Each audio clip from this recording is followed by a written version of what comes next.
Vivimos en un mundo en constante cambio que usted merece entender, porque es imposible interpretar la realidad que vivimos sin conocer cada uno de sus colores. Porque muchos son los tonos de la actualidad. Presentamos Matices. Una producción de Noticias Monumental. Monumental. Hola, ¿qué tal? Muy buenas tardes, 2:08. Bienvenidos a Matices, este espacio de Radio Monumental, que es una producción del Departamento de Noticias, en el que analizamos los temas que son noticia en Costa Rica y en el mundo. Este es el primer programa de la semana, aún siendo martes. Ayer fue feriado, así es que no tuvimos programa ayer. Hoy vamos en vivo, como siempre, 93.5 FM, monumental.co.cr en cualquier parte del mundo. El programa lo pueden observar en reprise a las 8 de la noche en Canal 2. Y a las 9:30 lo pueden escuchar a través de la radio, recordándoles además que siempre lo subimos a nuestro canal de YouTube, así es que ustedes pueden disfrutar a partir de mañana a las 10 de la mañana del programa completo a través del canal de CDR, Canal 2 en YouTube. Hoy vamos a hablar de seguridad desde un punto de vista diferenciado. Y es justamente un préstamo, un programa de prevención de violencia y promoción de inclusión social que tiene el Banco Interamericano de Desarrollo, que es justamente el préstamo más grande en volumen que se haya girado en temas de seguridad a la región latinoamericana. ¿Por qué la palabra seguridad no viene en el nombre del plan? Se llama Programa de BID de Prevención de Violencia y Promoción de la Inclusión Social. Es algo que abordaremos y que reflexionaremos a lo largo del programa. Don Fidel Jaramillo, representante del BID en Costa Rica, y me acompaña esta tarde aquí en Matices. Don Fidel, ¿cómo le va? Bienvenido. Bien, muchísimas gracias. Un verdadero gusto estar aquí y muy agradecido por tener la oportunidad de conversar sobre uno de los programas más importantes que el BID está llevando no solo en Costa Rica, sino en América Latina y el Caribe. El tema de la seguridad ciudadana, la prevención de la violencia, creo que están a la cabeza de las preocupaciones ciudadanas y por tanto creo que lo que Costa Rica está realizando en este aspecto arroja una serie de lecciones positivas para el país y para la región. Así que muchísimas gracias y encantado de estar aquí. Hablemos de seguridad en términos generales primero, para hacer vamos a ver, Costa Rica está lleno de diagnósticos, pero hagamos un diagnóstico breve. Nosotros tenemos el problema de que la cantidad de homicidios en Costa Rica aumentó de manera increíble en 2016, 11,4. Sin embargo, es la mitad de la región, pero comparados con nosotros mismos es muy alto, en un momento sobre todo en que entre el gobierno 2010-2014 los homicidios habían caído de manera importante, casi rozando, si no me falla la memoria, el 10,3%. ¿Cuál es la realidad hoy de seguridad en Costa Rica, don Fidel? No, efectivamente, si tomamos un indicador de seguridad o de violencia, que es el más usual, ¿no? La tasa de homicidios, vemos que Costa Rica tiene en efecto una tasa de homicidios de 11.4 por cada 100,000 habitantes. Esto es comparable con otros países desarrollados, por ejemplo, con la OECD, que tiene niveles muy similares, y es muy inferior a América Latina, que tiene más de 20 por homicidios por cada 100,000 habitantes. Y ni siquiera empezamos a hablar de los países de Centroamérica, especialmente aquellos del llamado Triángulo Norte, El Salvador, Guatemala, Honduras, que estamos hablando de tasas superiores al 100. Es decir, es una tasa que es bastante baja. Pero yo creo que los costarricenses hacen bien en no conformarse simplemente con decir, bueno, nuestra tasa es la mitad de América Latina. Claro. Y preocuparse porque la tendencia ha venido en ascenso, un leve ascenso en los últimos años, pero en todo caso no ha seguido descendiendo como sería lo deseable. Entonces creo que es un momento importante para reflexionar sobre cuáles son las causas y cómo prevenir este problema que tiene costos tanto económicos como sociales para el país. De hecho, Fidel, yo voy a insistir en compararnos con nosotros mismos a lo largo del programa, porque nosotros tenemos beneficios históricos. Hoy dedicamos el 8%, ojalá, casi el 8% del Producto Interno Bruto a educación. Históricamente se había dedicado el 6%, pero esto lo logramos a través de los años porque el dinero que invertían otros países latinoamericanos en ejércitos, principalmente en defensa y después de dictaduras militares prácticamente en toda América Latina, nosotros lo dedicábamos a educación. Entonces en Buena Lid, haciendo una relación lógica, teníamos una población mucho más educada que otros vecinos que dedicaban su plata a la defensa militar. Pero hoy pareciera que esto no importa tanto, es decir, que nosotros hicimos la inversión, nos hemos descuidado en algún momento y aunque éramos realmente los líderes en inversión educativa a lo largo de los años, pues nos descuidamos y en política dicen que cuando uno deja una página en blanco alguien se la llena. Entonces yo siento que como nos seguimos creciendo en términos de educación y nos descuidamos, pues en muchos casos vino el crimen organizado, la pobreza, la desigualdad y el narcotráfico a tomarnos algunos espacios, don Fidel. Yo creo que Costa Rica hizo una apuesta no solamente por la educación, sino con un enfoque de derechos en garantizar el acceso a ciertos servicios básicos. Estamos hablando de educación, pero también de salud, de protección social, acceso a servicios básicos como agua, saneamiento y electricidad. Yo creo que esa apuesta que empezó a fines, digamos, de los años 40, 50 y se mantuvo por varias décadas, creo que arrojó rendimientos, arrojó réditos, y eso se veían en índices de capital humano en general muy destacables que, le confieso, eran la envidia para América Latina cuando veía la situación de Costa Rica. Creo que eso además sirvió para crear una clase media con ciudadanía, con participación política y con una presencia muy importante a nivel del sector educativo, del sector de justicia, el sector social en general. Creo que eso también se reflejó en niveles de seguridad que son más o menos compatibles con lo que estamos mostrando ahora.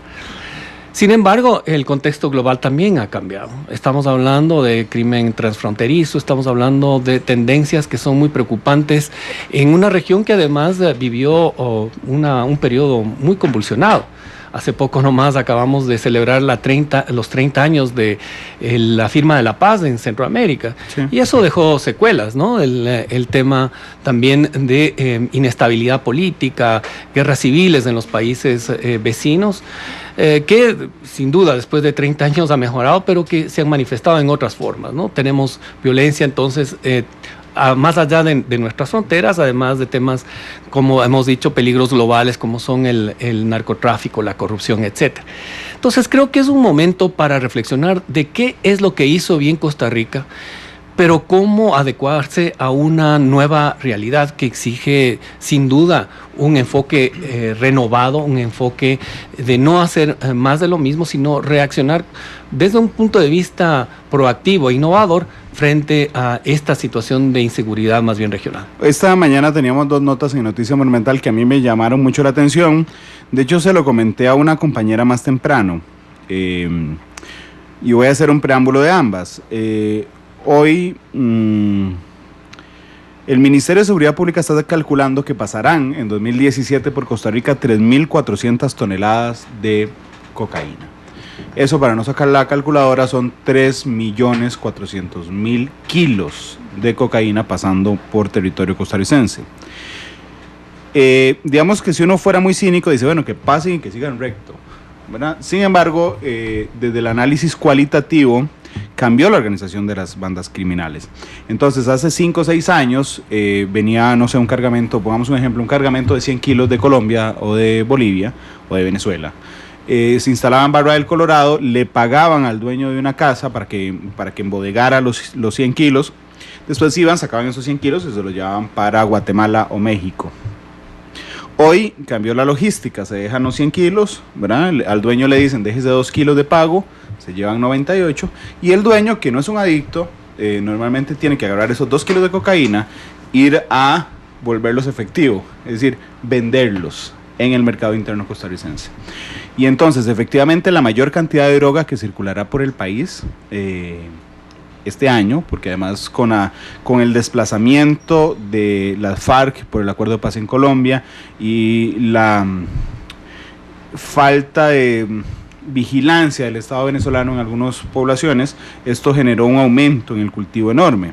Ese es uno de los temas. El otro de los temas que nos daba el Ministerio de Justicia esta mañana es que don Marco Fiori, el viceministro de Justicia, estaba clamando por un tratamiento para adictos dentro de las cárceles, porque está generando dos cosas. Una es que, por ejemplo, hay hombres adictos dentro, usted conocerá bien los casos, dentro de la cárcel, por ejemplo, de San Sebastián o en la Reforma, ¿verdad? Entonces hay una familia donde está el señor en la cárcel, que además tiene un problema de adicción, la señora queda solo con los hijos, la señora le ingresa a su esposo, que ya no aguanta el síndrome de abstinencia, por cierto, en la cárcel, una dosis de cocaína o de crack.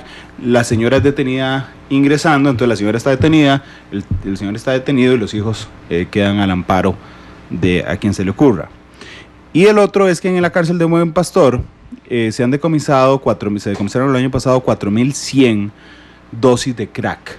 Hay 479 reclusas, eso significa 10 piedras de crack prácticamente por cada una.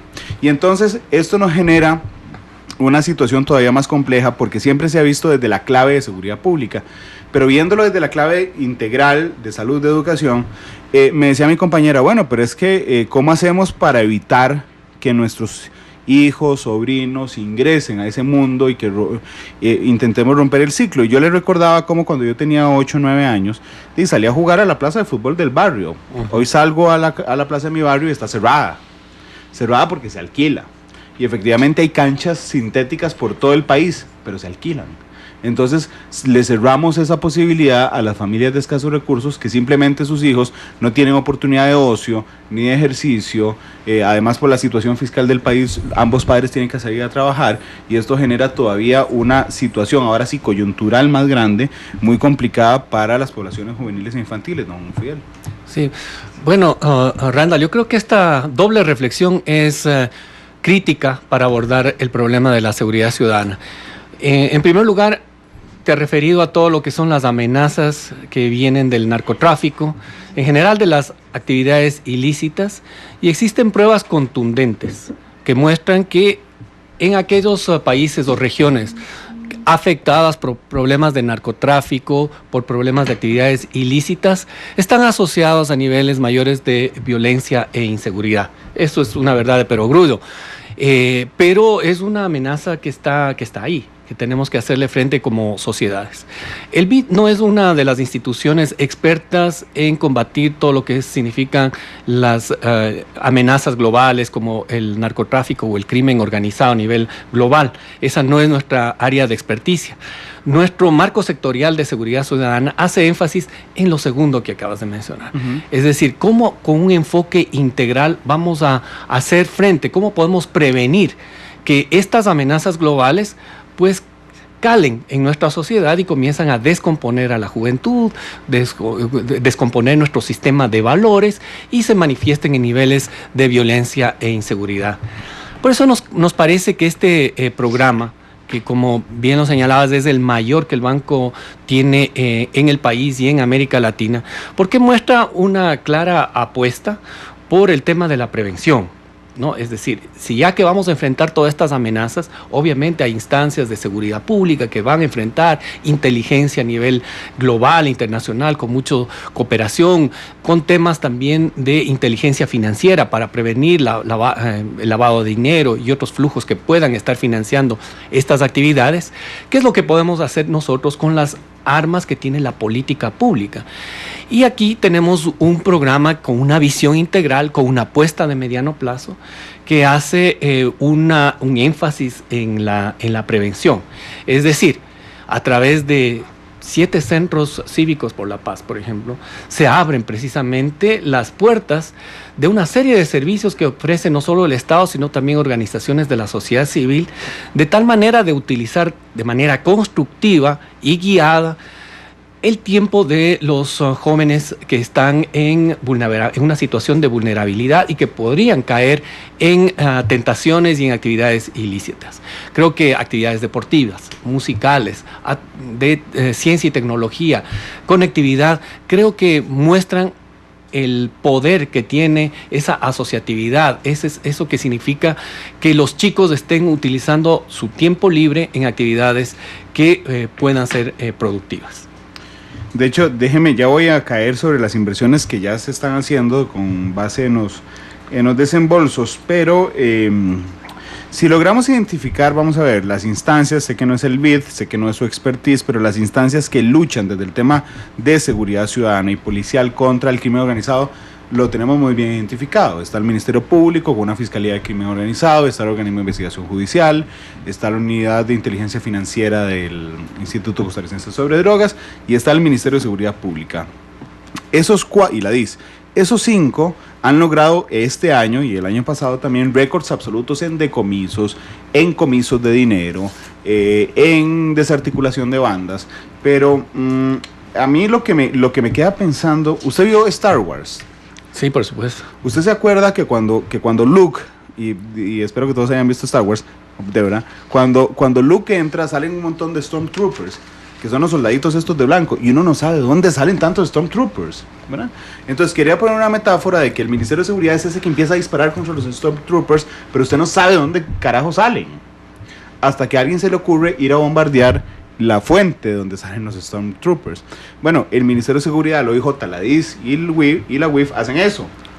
Le disparan a los Stormtroopers, pero desde lo social tendríamos que ir a la raíz de donde salen y se crean ellos.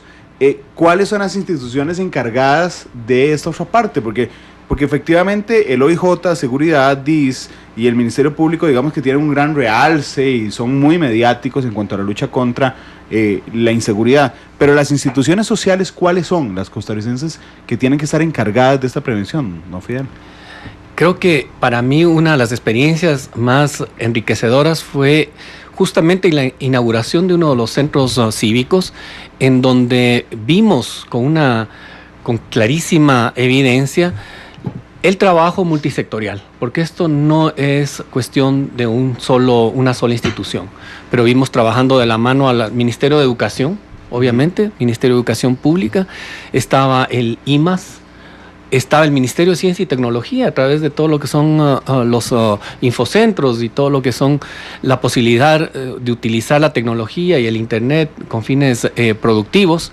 Y también vimos una serie de otras instituciones, fundamentalmente el Ministerio de Cultura y Juventud, y también con un enfoque de cercanía. Vimos a los municipios apoderados de su espacio público y promoviendo la participación ciudadana de los jóvenes especialmente y también de personas de la tercera edad, etcétera, que podían articular toda esa oferta de servicios que tenía el Estado con un enfoque de prevención y utilización productiva del tiempo libre de los muchachos y muchachas.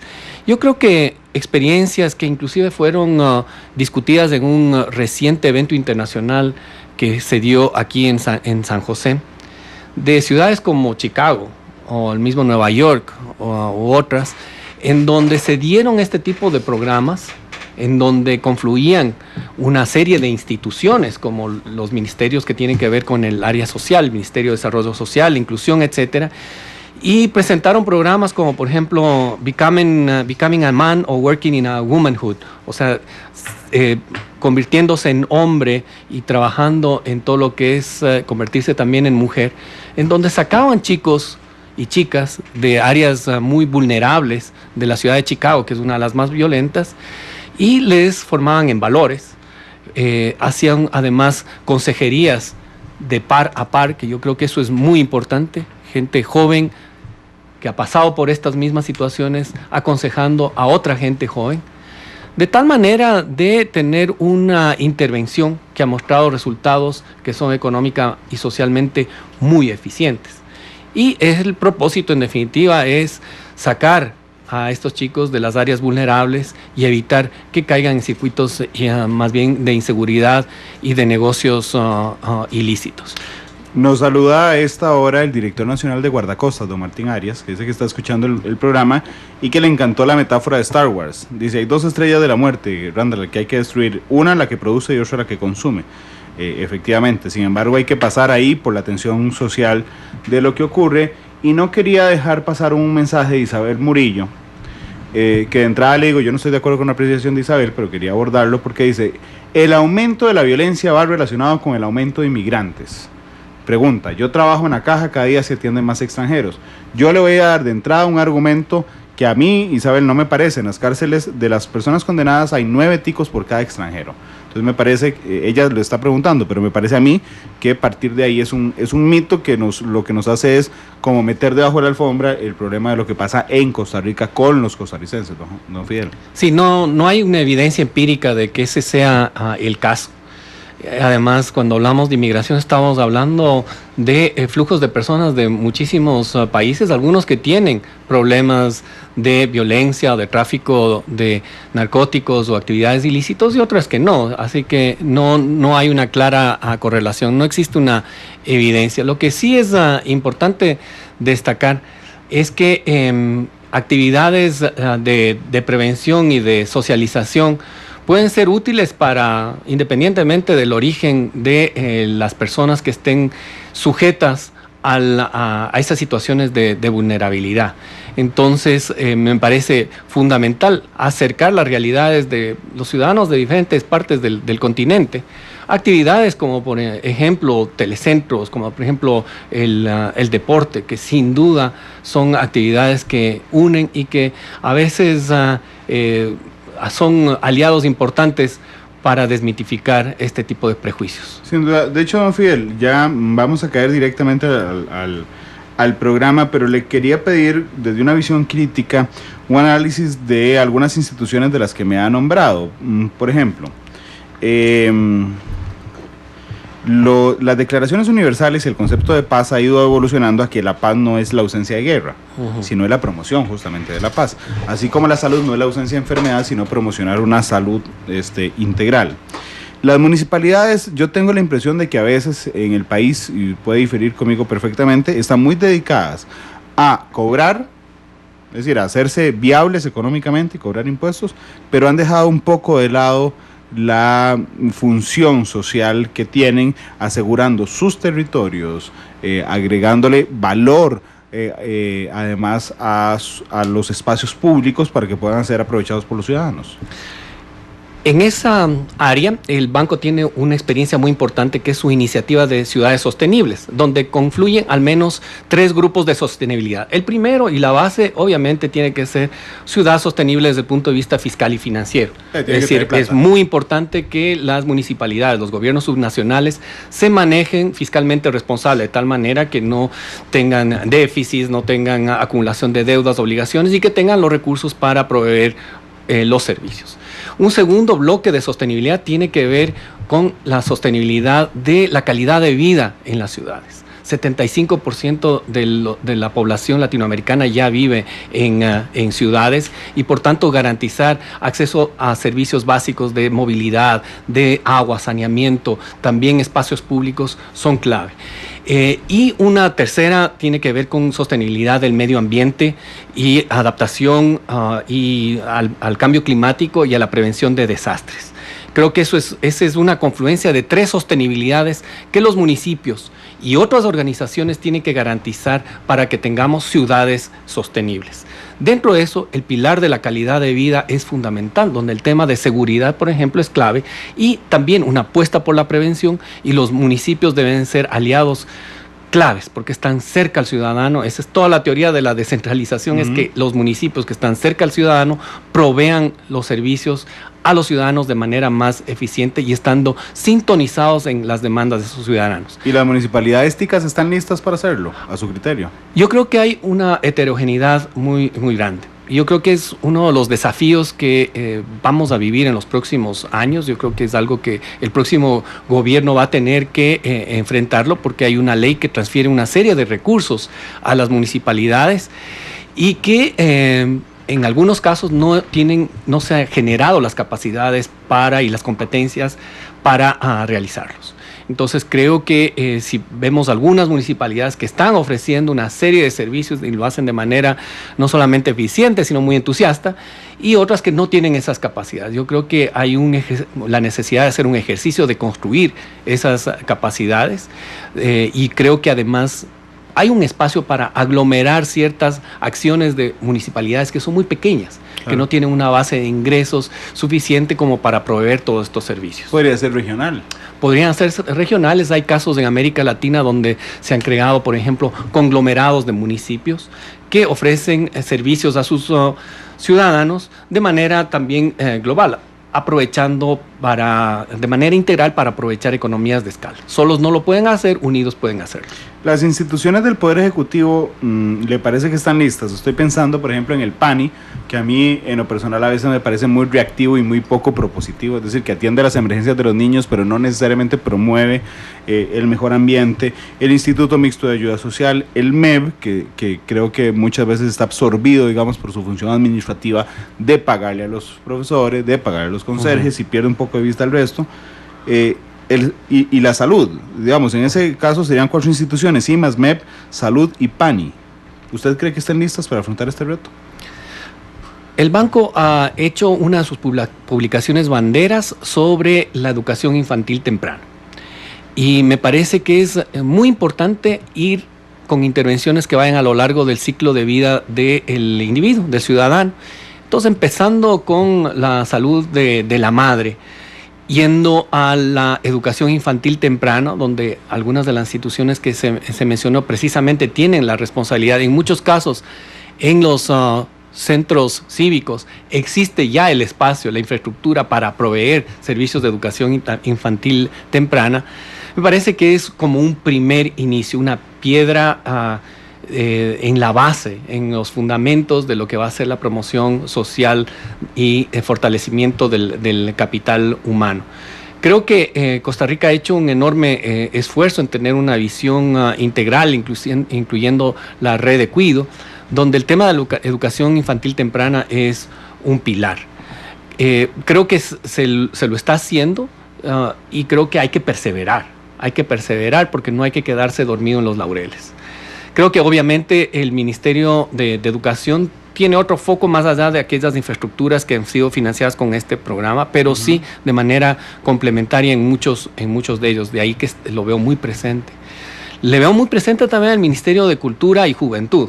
Lo dejé por fuera yo. Sí, porque hay una serie de ofertas de teatro comunitario, de temas de música. Las orquestas sinfónicas juveniles han sido un ejemplo que ha inspirado muchas otras orquestas y proyectos similares en América Latina. Así que creo que el secreto va a ser utilizar esta infraestructura que está ahí, gestionarla de tal manera que arroje los resultados deseados. En resumen, necesitaríamos entonces un Estado con fuerte presencia en los lugares, es decir, que genere legitimidad en los lugares en los que está, a través de varias instituciones, del Ministerio de Seguridad Pública, en primera instancia, porque no es de seguridad de los ciudadanos, a través de las municipalidades, a través de salud, a través del MEB, a través de los servicios públicos. Eso es un primer pilar. O sea, necesitamos un Estado presente. Presente y articulado, porque esa oferta puede estar a ratos dispersa. Claro. Y puede ser repetitiva, y puede ser ineficiente. Creo que ahí el rol nuevamente de la comunidad es crítica, es clave, porque es la comunidad a través de la demanda. Exigir que las instituciones del sector público ofrezcan servicios de calidad, participar, obviamente, no solamente exigir, sino estar ahí. Y el rol del municipio de acoger toda esta oferta y tener una especie como ventanilla única de atención a la comunidad. Si tenemos 3 ejes, podríamos hablar de un Estado que cuida, es decir, nos da la seguridad suficiente, y nos vigila. Otro que convive, donde están las municipalidades, salud, el MEP y todo esto, pero que sirvan, ¿verdad? Y otro, que es el que dejé para último, son aquellos mediante el cual los ciudadanos que no se adapten a ese contrato social, ¿verdad?, logren ser separados momentáneamente y reinsertados de una manera corregida, discúlpame la fuerza de la palabra, a la convivencia social, que serían las cárceles. Exactamente. Son precisamente los 3 pilares de este programa, porque hemos hablado mucho del programa, el pilar de prevención, donde están estos centros cívicos, pero están las delegaciones policiales que ponen al policía, al sistema de la seguridad pública muy cercano al ciudadano para atender sus necesidades de manera además muy digna. Estas delegaciones policiales realmente están muy bien presentadas y además creo que contribuyen a enorgullecer el trabajo que hace Fuerza Pública en favor de su comunidad, en favor de los ciudadanos. Y el tercer componente están lo que llamamos las unidades de atención integral, que va es un concepto que va mucho más allá del concepto tradicional de cárcel. Es un centro que hace énfasis también con un enfoque de derechos, con un nivel, digamos, que va a la vanguardia de América Latina, no solamente en infraestructura, sino toda la concepción, donde el eje va a ser la reinserción productiva de quienes han infringido con la ley. No todo esquema es bueno para toda la persona que está pagando sus penas por haber incumplido la ley. Pero en este caso, el perfil psicológico, la voluntad de reinserción de todos aquellos que están atendiendo estas unidades de atención integral, permiten tener una formación que podría permitirles reinsertarles en el mundo, en el país, con una baja probabilidad de repetir delitos. Bueno, yo tengo que confesar que en algún momento he tenido discrepancias de criterio importantes con el viceministro Feoli de Justicia, que el día que vino a la entrevista hace poco dejó muy buena impresión, don Marco, pero gol para el ministro, para el viceministro. La semana pasada la Comisión Interamericana de Derechos Humanos le dijo al Ministerio de Justicia: señores, felicidades, van por el camino correcto. A lo que los críticos nos tuvimos que morder la lengua y felicitar justamente al viceministro en el sentido de que y a la ministra Sánchez, por supuesto, de que el camino que ha seguido el Ministerio de Justicia, que digamos es disruptor a la política tradicional carcelaria, ahí sí no de atención integral, sino carcelaria, pues va en el camino correcto de reinserción social. Sí, nos alegramos mucho de esa noticia y le voy a comentar una anécdota. El banco tiene en Costa Rica una serie de proyectos grandes, como por ejemplo el Reventazón o carreteras como Cañas Liberia y otros proyectos, digamos, donde el banco ha invertido muchos millones de dólares. Este también es un proyecto importante y está llamando muchísimo la atención de los principales dignatarios del banco.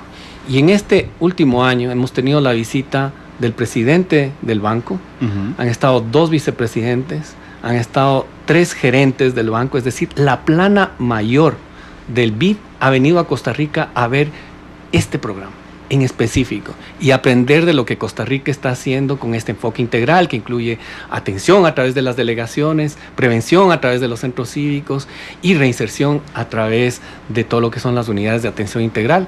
Yo reflexionaba, decía, algo realmente bueno está haciendo Costa Rica, que ha traído la atención de toda nuestra gerencia y de todos nuestros máximos directivos. Yo creo que ha dado muestras de ello. Hemos traído además a gente, colegas de América Latina, más allá del banco, que están empezando a hacer sus primeros pasos en un programa de esta misma naturaleza. Creo que eso ha sido muy importante, así como de Costa Rica fuimos a ver los proyectos en Barcelona, en Estados Unidos, en Uruguay, donde se han dado pasos importantes y aprender. Yo creo que esto es muy importante, especialmente la cooperación sur-sur, importante. En este caso, Costa Rica ha sido quien ha mostrado resultados y mejores prácticas. Don Fidel, regáleme un momento para ir a una pausa comercial y venimos a hablar directamente de, ahora sí, los desembolsos que se han hecho en esos 3 ejes, que es justamente delegaciones, el tema de los centros cívicos y las unidades de atención integral. Y le voy a robar un espacio porque creo que tenemos, sí, vamos a ir a hablar con la expresidenta Chinchilla un momento, que ha sido una figura protagonista en el tema de Venezuela, donde el domingo fueron las elecciones regionales. Ella está en España, entonces por tema de horario hasta ahora la pudimos encontrar, entonces le voy a robar unos minutitos para hablar con la presidenta Chinchilla. Claro, un gusto y un saludo para la presidenta. 2:42, vamos a la pausa, ya regresamos. Localizar a doña Laura Chinchilla, la expresidenta de la República, que está en España y que ha sido una figura preponderante en el análisis y el abordaje internacional de la crisis venezolana. Doña Laura, 2:44 en San José, muy buenas tardes, ¿cómo le va? Muy buenas noches por acá, Randall, pero un gusto saludarles igual. Igualmente, presidenta, yo sé que tiene pocos minutos, sin embargo, estoy a la par de don Fidel Jaramillo, representante del BID en Costa Rica, justamente hablando de un plan que se negoció y se aprobó en su gobierno, así que aprovecho para saludarla de parte de don Fidel. Pues qué bien, me alegra muchísimo y un fuerte abrazo, por favor, a él. Gracias, doña Laura. Hablemos rápidamente de Venezuela. Pareciera que el Consejo Nacional Electoral de Venezuela se graduó en el mismo lugar donde se graduó el árbitro del partido Costa Rica-Panamá, porque realmente nadie entiende cómo el gobierno de Venezuela y el Consejo Nacional Electoral salen el domingo en la noche diciendo hay un amplio apoyo a las gobernaciones estatales, y la oposición, que a vista de todos tiene un poder enorme, ha perdido terreno. Esto se entendería, a mi parecer, nada más quiero escuchar el suyo, con una manipulación de los resultados, doña Laura. Sin lugar a dudas, te lo pongo de esta manera. De acuerdo a múltiples encuestas, el apoyo al presidente Maduro se encuentra en un 20%. Los resultados electorales de ayer le dan un 75% de triunfo a favor del gobierno. Es decir, simple y sencillamente las más básicas, matemáticas, no te calzan.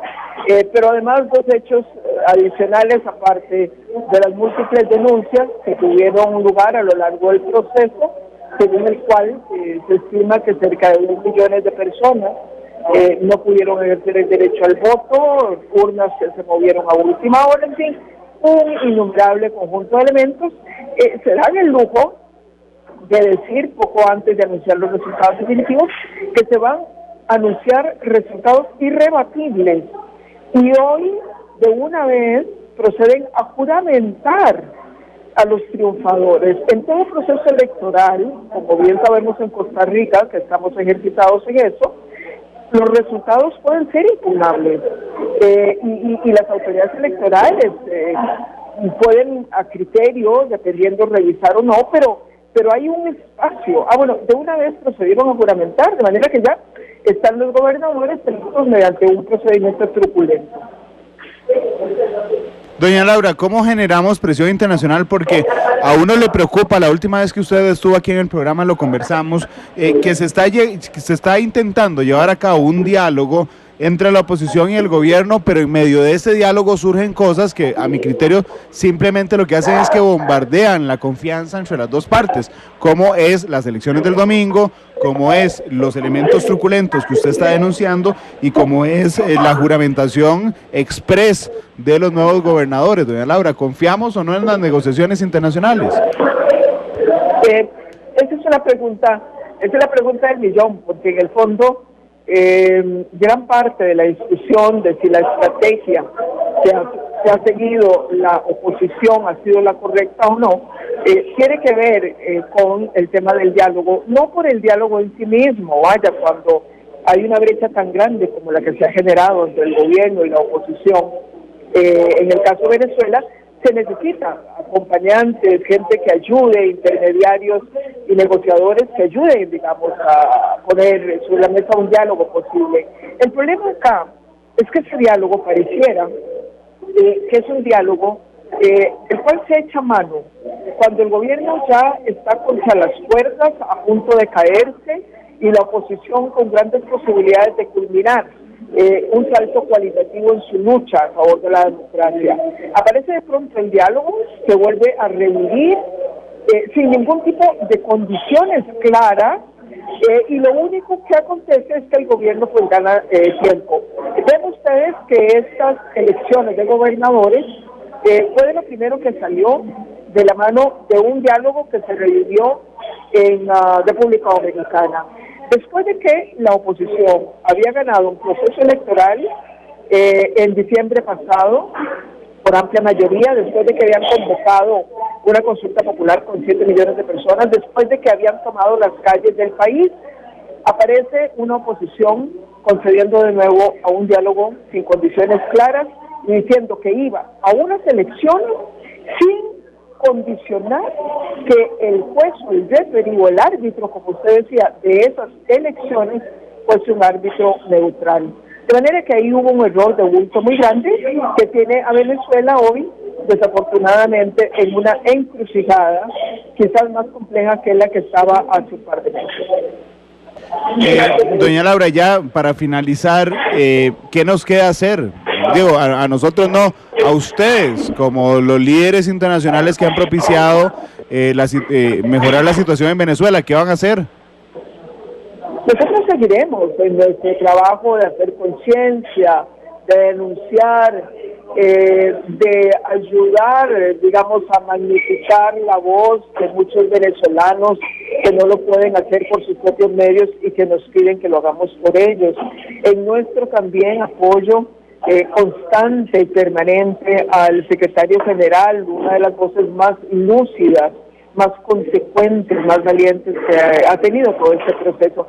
Seguiremos en eso, pero sí quiero decirle, Randall, que no hay manera posible de que la comunidad internacional, por más que haga, sustituya cualquier estrategia que está en manos de la oposición venezolana. Y ahí, pues en este momento, desgraciadamente, se está dando una situación compleja, hay divisiones al interior de ellos, y pareciera que en relación con estas elecciones hubo algunos errores de cálculo importantes de cómo haberse garantizado que esta elección fuera una elección mucho más balanceada. Presidenta Chinchilla, muchas gracias. Un saludo hasta España. Ya es tarde en España, doña Laura. Muchas gracias. Ha sido un gusto, un fuerte abrazo. Igualmente, doña Laura Chinchilla, expresidenta de nuestro país, que junto también con el expresidente Miguel Ángel Rodríguez han liderado parte de los expresidentes latinoamericanos que han estado atentos a lo que pasa en Venezuela, junto con el secretario general de la OEA, el ex canciller uruguayo Luis Almagro. 2:51. Voy a ir a la pausa, Fiel. Perfecto. Regresamos para seguir hablando sobre el programa de prevención del BID, que el BID ha financiado en nuestro país. Vamos a la pausa, regresamos.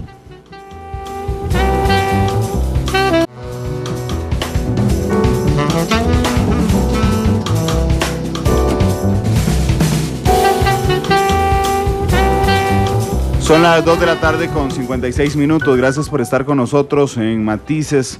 Estamos hablando sobre el programa de prevención de violencia y promoción de la inclusión social, que es el préstamo más grande que el Banco Interamericano de Desarrollo ha hecho en América Latina en tema de seguridad pública. Son $132 millones. Hicimos un impasse para hablar con la expresidenta Chinchilla, que está en España, sobre Venezuela. Y bueno, si ustedes lo notan, hablamos al inicio del programa de 3 problemas fundamentales, o de 3 diagnósticos, que era justamente la presencia policial en las calles como el brazo del Estado que nos hace sentirnos seguros en todo el territorio nacional, pero también de la importancia de otras instituciones. Don Fidel Jaramillo, el representante del BID en Costa Rica, habló de las municipalidades, del Ministerio de Cultura, de salud, del deporte y también de las unidades de atención integral del Ministerio de Justicia, lo que conocíamos antes como las cárceles. Digamos, en un término muy grosero y muy corto para todo lo que significa atención integral, pero las cárceles.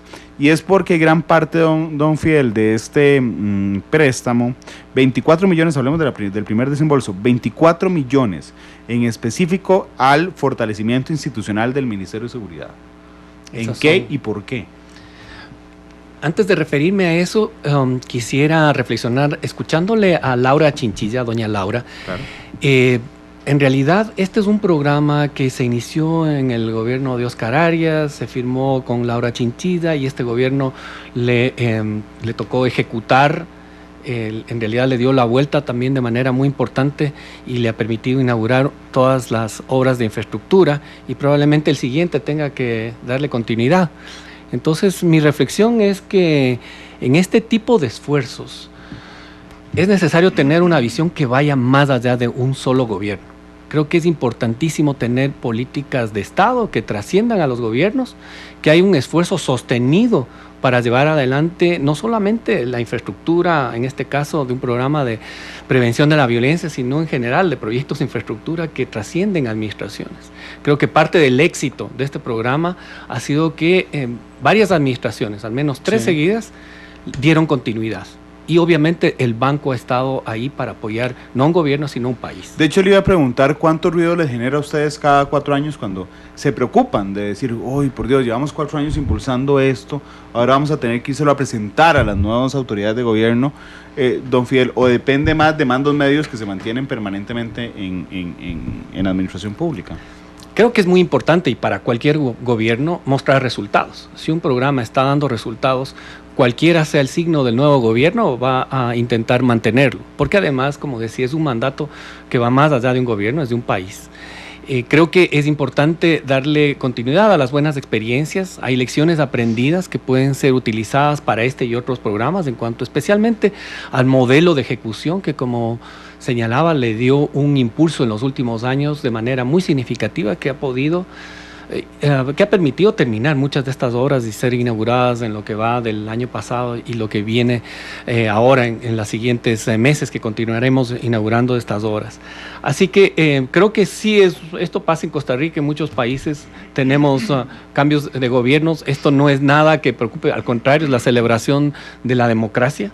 Así que el banco siempre está apoyando los procesos de transición de gobierno y obviamente tratando de ser útiles para mostrar que pueden ahorrarse tiempos para darle continuidad a ciertos programas, y ahí estaremos también en la próxima transición. Pero además han encontrado, entiendo, como contraparte, por ejemplo, a ministros de seguridad que me parece, si no me falla la memoria, han entendido muy bien el aspecto integral del tema de seguridad, porque creo que han trabajado, si me salen las cuentas bien, con Mario Zamora, que era el ministro de seguridad en el gobierno de don Oscar, José María Tijerino, después estaba don Celso Gamboa y don Gustavo Mata. Prácticamente esos 4 ministros de seguridad pública, porque ahora don Celso es casi el enemigo público número 1, pero realmente hace 8 meses todos le celebrábamos haber recuperado, por ejemplo, la morgue judicial. Los ministros han tenido una apertura muy grande. La ministra de Justicia en esta administración, Cecilia Sánchez, es toda una autoridad en temas de ver el tema de seguridad desde la clave de derechos humanos y desde el punto de vista social. Así es que digamos que han tenido éxito en su contraparte costarricense, ¿no? No, absolutamente. No, yo diría que la explicación del éxito parte de tener una visión compartida muy clara de todos los funcionarios al más alto nivel y también aquellos funcionarios en los estamentos más técnicos que compartieron esa visión con un énfasis en la prevención. También creo que es muy importante notar que hay un fortalecimiento de la unidad ejecutora, que realmente hizo un trabajo muy eficiente en cuanto a la administración, la ejecución, el modelo de gestión que permitió llevar a buen puerto de manera transparente y eficaz todos los procesos de licitación y ejecución. La unidad ejecutora, entiendo, pasa por el Ministerio de Justicia, ¿verdad? Es una unidad ejecutora que tiene bastante nivel de autonomía y que tiene que coordinar con, obviamente depende del Ministerio de Justicia, pero que tiene que coordinar con Seguridad, con el Ministerio de Desarrollo Social e Inclusión, es decir, con una serie de otros responsables de cada uno de los componentes. Eso era lo que estaba viendo. El organismo ejecutor es el Ministerio de Justicia. Así es. Ok, pero tienen que coordinar con Desarrollo Humano, Cultura, Ciencia y Tecnología, Salud, Deporte y 7 municipalidades. Exactamente. Y un rol muy importante es porque teniendo ese enjambre, digamos, de instituciones que trabajan en el programa, una unidad ejecutora que sea la responsable precisamente de la ejecución, de que realmente las obras lleguen a buen puerto y que haga la coordinación con todas esas otras instituciones. Dicen ustedes, los documentos de ustedes, que se ha desembolsado 101 millones de dólares, que son 132, recordemos el total, gracias Chelita, y que se ha logrado justificar 80,3 millones de dólares, don Fidel. Así es, esto es un programa, como se señaló, de 132 millones, se ha desembolsado la gran mayoría, pero está comprometido todo el resto del programa. El programa tiene plazo de ejecución para el próximo año, esperamos continuar las obras, inaugurarles las que están listas, terminar aquellas que están por empezar, hay algunos componentes que están ya en sus últimos toques finales, y realmente la clave va a ser la sostenibilidad.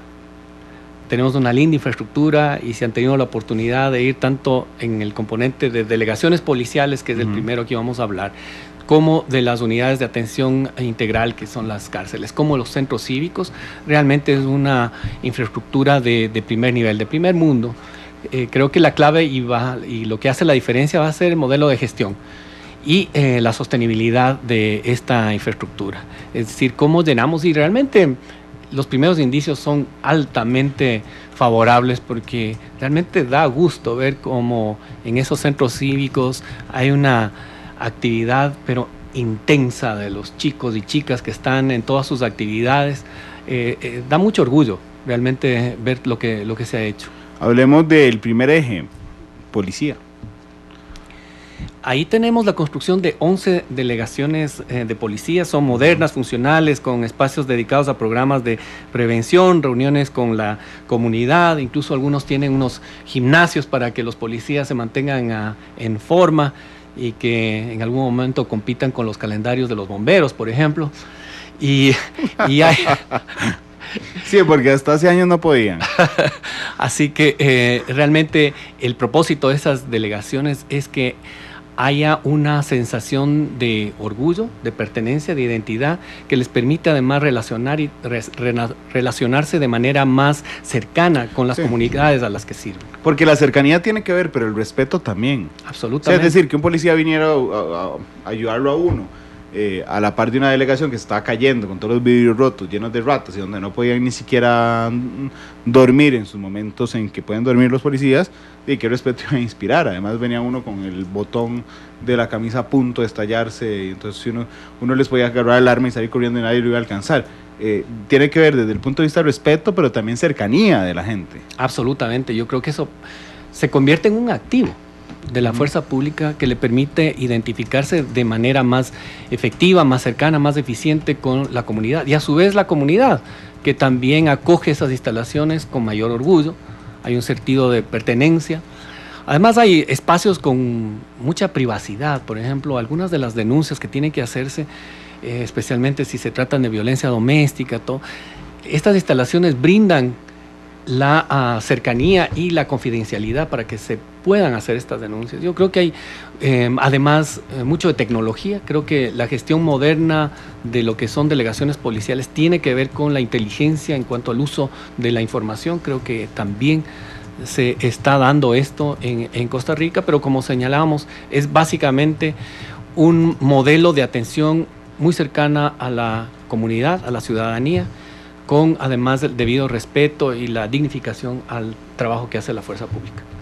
Desde el punto de vista de la ubicación geográfica es muy importante también, ¿verdad? O sea, hay delegaciones que están muy lejos de poblaciones vulnerables, don Fidel, lo que hace que la respuesta ahora sí reactiva a situaciones de emergencia dure mucho. Estas delegaciones creo que están instaladas en sitios estratégicos, escogidos creo por el mismo Ministerio de Seguridad Pública, con base en la atención de incidentes. Así es. Hay 7 delegaciones que ya están operativas. Liberia, Santa Cruz, Alajuela, Pérez Celedón, Guararí, Sarapiquí y Esparza. Y en el 2018 se inaugurarán las 3 finales en Palmarés, Parrita y Punta Arenas. Y efectivamente están ubicadas de manera estratégica en sitios neurálgicos de las comunidades. Hablemos del otro eje, que es los centros cívicos. Me ha hablado usted tanto hoy de los centros cívicos que realmente que voy a conocer uno. Me antojó irlos a conocer. Cuénteme más qué tienen los centros cívicos. ¿Cómo son los centros cívicos? Al momento tenemos 7 centros cívicos, se han completado 5. Garavito, Santa Cruz, Aguasarcas, Heredia y Cartago. Okay. Y en el 2018 se completarán las 2 restantes, que son en Desamparados y Pocosí. Este componente es uno de los importantes, tiene 36 millones de dólares en estos 7 centros cívicos.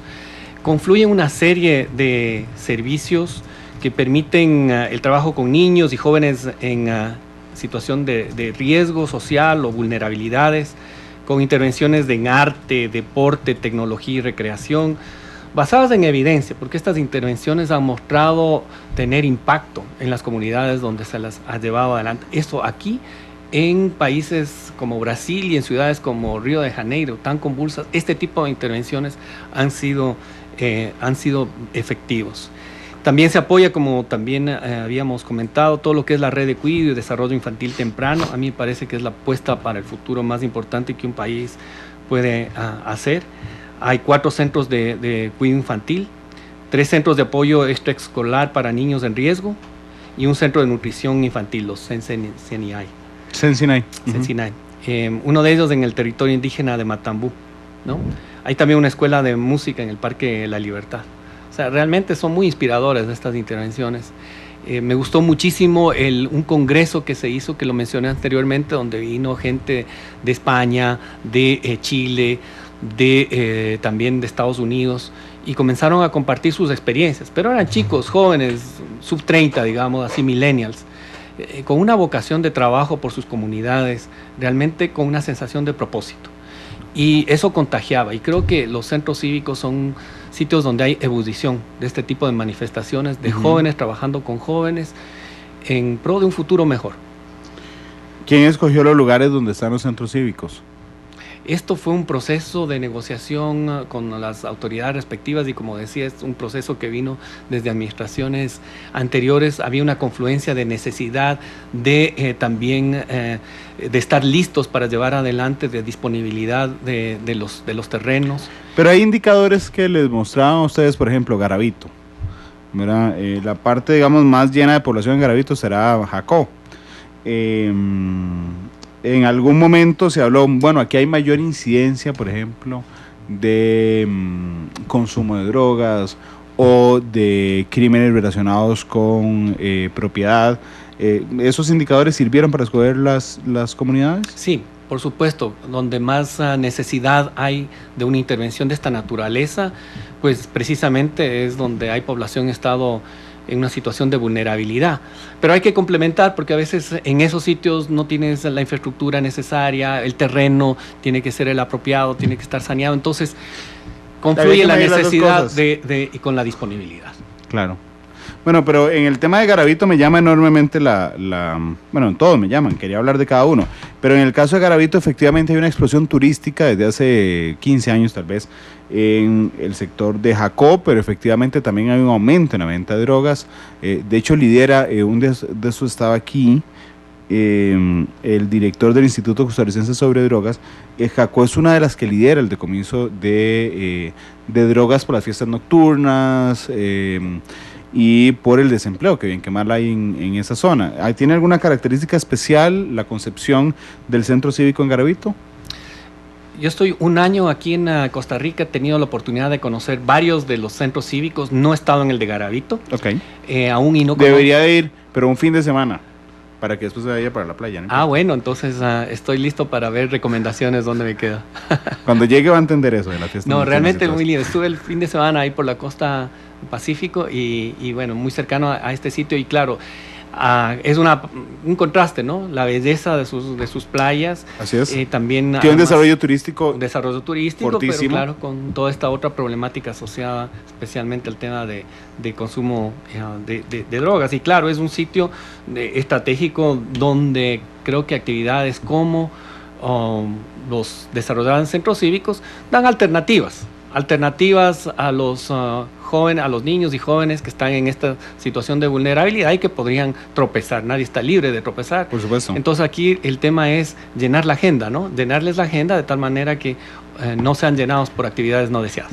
¿Se acuerda que al inicio decíamos que en política si uno no llena la hoja blanca se la llenan? Así es. Bueno, eso pasa con los jóvenes. Si usted no le llena la hoja blanca se la llena alguien. Así es. Ajá. ¿Conoce el de Santa Cruz? El de Santa Cruz, sí. Sí. Sí ha paseado. Muy lindo, muy lindo. Sí. También ese fue el primero que conocí. ¿Por qué Santa Cruz? ¿Por qué hay uno ahí? Bueno, además, entiendo el tema de disponibilidad, pero ¿por qué, desde el punto de vista de indicadores, por qué hay uno en Santa Cruz? Bueno, primero porque atiende una región muy importante, ¿no? Entonces creo que es clave tener esa disponibilidad. Además, yo creo que tal como está concebido, ese centro confluye en actividades deportivas, o sea, hay también mucho potencial. Uh-huh. Me impresionó mucho, por ejemplo, toda esa capacidad musical que tienen en el sector.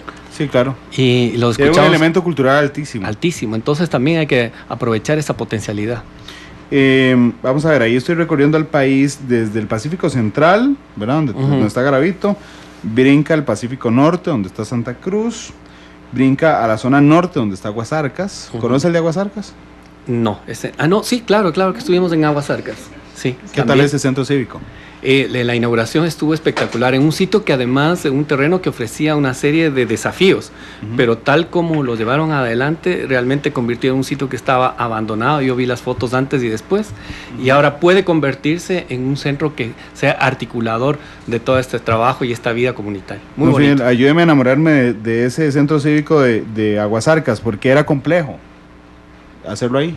Por el terreno, las características físicas del terreno. Entonces tenías que sacarle, por ejemplo, un sitio para un skate park. A propósito, mucho del diseño mismo y el contenido de las actividades en los centros cívicos tenía que ver con las demandas de los propios muchachos. Porque uno desde San José puede decir, esta es la oferta que yo doy, estas son las canchas y todo. Y si no hay demanda, pueden ser un elefante blanco. Una infraestructura linda que no es aprovechada. Entonces, fueron diseñados con aportes de la propia comunidad, del diseño, de cómo serían, y ahí hay mucha creatividad. Así que creo que esa fue una lección aprendida muy interesante. Lo vi también en Cartago, donde los diseños del skate park también fueron realizados por los propios chicos. Sí, ¿a dónde? Bueno, no pretendo que usted sepa las direcciones en Costa Rica con tal detalle, porque tiene un año de estar aquí, pero en Cartago, ¿recuerda dónde está ubicado el centro cívico? En pleno Parque Central, ¿no? Sí. Sí. Cerca del Parque Central. Sí, ahí al lado. Digo, es que me quedaba cerca, entonces voy a ir a conocerlo. Le dije que quería conocer un centro cívico. Es lindísimo. Ahí, por ejemplo, es una muestra donde vimos al alcalde completamente comprometido. Sí. Y entonces era como una celebración de todas las instituciones, pero el que primero estaba muy orgulloso de un centro cívico es el propio alcalde. Y así es como debe ser, porque para el ciudadano es bastante irrelevante que sea el Ministerio de Cultura o el gobierno central o el municipio. Lo que al ciudadano le importa es que le solucionen un problema, que le brinden un servicio. ¿Por qué en Cartago? Bueno, la idea de tener estos centros cívicos fue que tengas uno en cada provincia, ¿no? Igual en las principales, y así se está dando. Y bueno, Cartago muy, muy importante también, ¿no? Yo creo que su área de influencia, estamos cerca de Turrialba, yo creo que es muy estratégico tener un centro, además porque su concentración de población también. Sí, claro, porque además los cartagos estábamos muy preocupados porque efectivamente ha aumentado la criminalidad en Cartago de manera importante. Eso fue lo que escuchamos cuando fuimos a la inauguración de este centro cívico. Y claro, nos parecía una respuesta adecuada, ¿no? Frente a esos indicios, que la propia comunidad reaccione protegiendo a su población. Es justo al lado de la iglesia María Auxiliadora. Exacto, donde está esa iglesia. Exactamente, ¿no? El centro cívico de Cartago está a un lado, creo que de la biblioteca municipal, pero es un sector bastante céntrico. Sí, a mí me dio la impresión... pasé y veo unos muchachos patinando ahí. Exacto, está en el segundo piso. Además, un diseño muy inteligente, es uno de los que más se adecuó, es muy innovador ese diseño. Y además, como lo señalabas, es como un clúster de servicios donde está la iglesia, donde está la biblioteca. Así es. Entonces, como una nueva centralidad. Si no está el auditorio, sí, es como una nueva centralidad que yo creo que va a ser el corazón, o bueno, ya es el corazón de Cartago, ¿no? ¿En Heredia? ¿Lo conoce? El de Guararí. ¿Sí? Sí, también estuve. Bueno, es muy diferente decir Heredia que decir Guararí, porque Heredia es muy grande, pero cuando usted dice Guararí uno encuentra la razón fundamental por la cual el centro cívico está ahí. Sí, y es la región con mayor criminalidad en Heredia. Exactamente, eso ahí es claramente explicado por una región donde necesitabas de este tipo de intervenciones. Cuando inauguramos la parte física, estaban haciendo las canchas, me dicen que ya las canchas están avanzadísimas y que realmente son de primer. Y también muy cercano, porque está con el centro cívico y diagonal está la delegación policial. Claro, y entonces la gente puede ir tranquilamente. Sí, está muy bien. ¿Conoce la de Pocosí? No, esa no. Esa le falta. Sí. De hecho, todavía no se inaugura. Okay. Así que esa está en proceso a tener que ir a inaugurarla. Sí, claro. Aquí, ¿cuál es el que me falta? Desamparados. Sí, tampoco está inaugurado. Pues es el sitio con mayor densidad de población en San José. Así es. Ajá. Yo creo que ahí también hay muchísima necesidad. Haciendo un mapa general, vamos a ver, tenemos, le decía, Garavito en el Pacífico Central, Santa Cruz en el Pacífico Norte, Heredia y Cartago en el Valle Central, Aguasarcas en el norte, Pocosí en el Caribe, Desamparados también en el Valle Central. Creo que nos faltaría entonces, como país, ponerle un poco de atención al Pacífico Sur. Al Pacífico Sur. Que es justamente una de las zonas más deprimidas económicamente. Y en este momento muy afectadas por la tormenta Nate, sí, ¿no? En Combo. Sí, ajá. Yo creo que este esfuerzo debe tener ¿Todavía les continuidad. queda algo para hacer eso? No, ya en este programa está 100% ya está todo, convertido. sí. Pero yo creo que es un compromiso y una apuesta que debería darle continuidad el gobierno o el país, ¿no? Como un todo. El Estado. El Estado. Porque realmente es un ejemplo, está causando mucha impresión en todos los países vecinos y en otros, pero yo creo que para continuar por esa senda hay que perseverar. Hay que perseverar en estos esfuerzos, las necesidades son siempre ilimitadas y darle mayor cobertura, mayor cercanía, especialmente en aquellos sitios de mayor vulnerabilidad. Son las 3:19, nos quedan 6 minutos de programa. Hablemos del tercer eje, reinserción social. El tercer eje tiene que ver con las unidades de atención integral. El banco está invirtiendo la mayor cantidad de dinero, de recursos. Son las infraestructuras más costosas. Son 70 millones de dólares. Casi 70 millones. 69.4 millones están ubicadas en 3 unidades, que son San Rafael, de Alajuela, Pérez Celedón y Pocosí también, ¿no? Ese está también empezando y se inaugurará en el 2018. La de Pocosí. Exactamente. O sea, en Pocosí vamos a tener centro cívico y también una unidad de atención integral. Hay 2 ya inauguradas, que es la de San Rafael y la de Pérez Celedón. Exactamente. La que conozco, estaba ahí varias veces y que el presidente del banco también visitó, fue San Rafael. Es también muy impresionante porque parte de un concepto de combinación de formación, de educación, de valores, pero además con una infraestructura que es segura. O sea, no podemos, de todas maneras, es un centro donde están privados de libertad, o sea, claro, que tiene que mostrar la seguridad, pero con una serie de innovaciones y basados en un enfoque de derechos, mucho respeto. Y eso también genera autoestima en la persona que va a salir nuevamente a la calle, ¿no? Claro. Uno de los grandes problemas de nuestros centros penitenciarios de América Latina es la reincidencia. Sales y te costaba mucha plata, pero al poco tiempo... Es una escuela del crimen, prácticamente. Y al poco tiempo estás delinquiendo nuevamente. Entonces, ese es un desperdicio de recursos hasta públicos. Prison Break se inventó una cárcel en Panamá para lograr hacer más atractiva su historia, una serie estadounidense donde varios estadounidenses terminan en una cárcel de América Central y escogen Panamá, y como la reflejan es efectivamente una escuela del crimen absolutamente, sí, claro, que lamentablemente es la realidad en la mayoría de países de América Latina, pero además porque ya el tema de la cantidad de personas del hacinamiento carcelario era insostenible, más del 40% en las cárceles, o sea, sí, para ponérselo gráficamente a nuestros oyentes, son en un lugar donde caben 100 personas, meter a 140.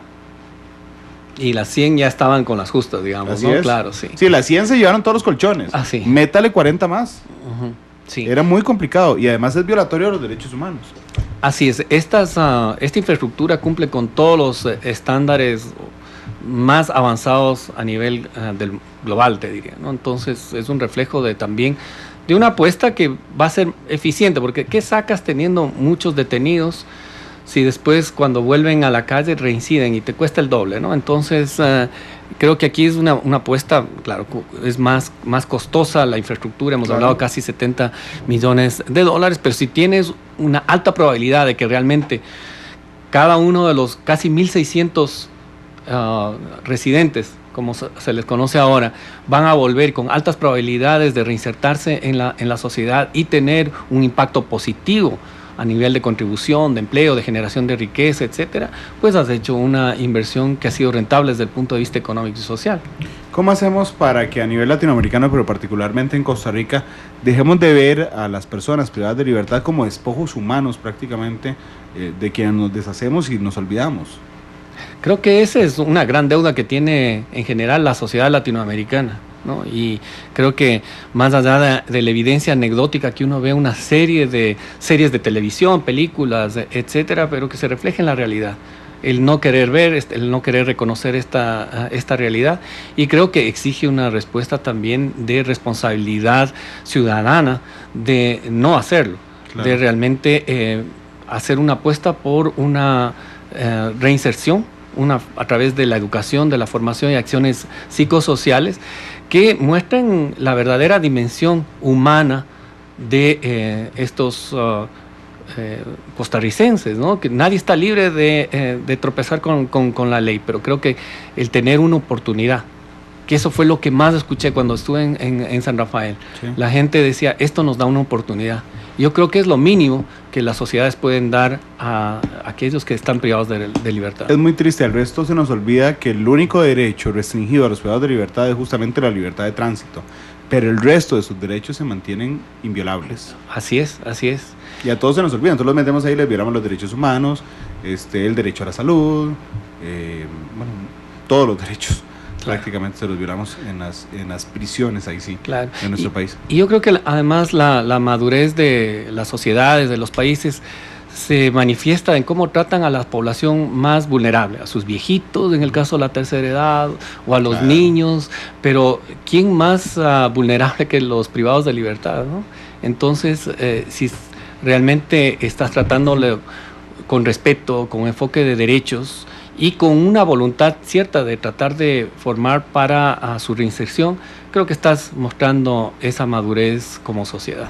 Vea que lindo, iba pasando Carlos Cordero por el Centro Cívico en Cartago, nos mandó una foto. Ah, sí. Dice que nos está escuchando, entonces mandó la foto iba pasando justamente en el Centro Cívico en Cartago. Ahí hay una buena mejenga ahí esta tarde ahí. Sí, y es un en el lindo Centro diseño. Cívico. Ahí está la cancha. Sí, es muy lindo diseño. Así es que Carlos, que iba pasando por ahí, muchas gracias, Carlos. Dice que por favor necesitan 10 centros cívicos para la unión. Como decía esto. Oiga, hay que negociar su préstamo. Ya está. No ha podido ir ni a Jacob. No, ya, ese es el próximo que voy. Gracias, don Fidel, por haber estado con nosotros. No, realmente un gusto, un placer estar aquí. Igualmente, muchas gracias a usted. Muchas gracias a ustedes que nos escucharon. Nada más 2 anuncios al finalizar Matices. Uno es que mañana será Matices Internacional. Hablaremos con Pablo Barahona, el ex embajador de Costa Rica en la Organización de Estados Americanos, sobre la situación en Venezuela, de la que escuchamos a doña Laura. Y la última, que es una mera información, les puedo decir que Noticia Monumental está en capacidad de confirmar que la esposa de Juan Carlos Bolaños comparecerá hoy a las 6 de la tarde en la Asamblea Legislativa, en la Comisión Investigadora de los Créditos del Banco de Costa Rica. Existe un gran misterio, además alimentado por un montón de morbo, esta tarde y por los mismos diputados que han señalado que si no llega la llevarán con la fuerza pública. Bueno, hemos logrado confirmar que llegará, ahí estará en una declaración, hoy una comparecencia que seguramente traerá muchísima atención al país, en prácticamente la comisión investigadora más mediática desde los 80, cuando se investigó el tema del narcotráfico en la Asamblea Legislativa. 3:26, don Fidel pidió La Masa. De Silvio Rodríguez, yo creo que es bastante relevante a los temas que estamos conversando. ¿De una vez? Silvio Rodríguez despide Matices esta tarde. Los esperamos a las 7 en la tercera emisión de Noticias Monumental. Feliz tarde.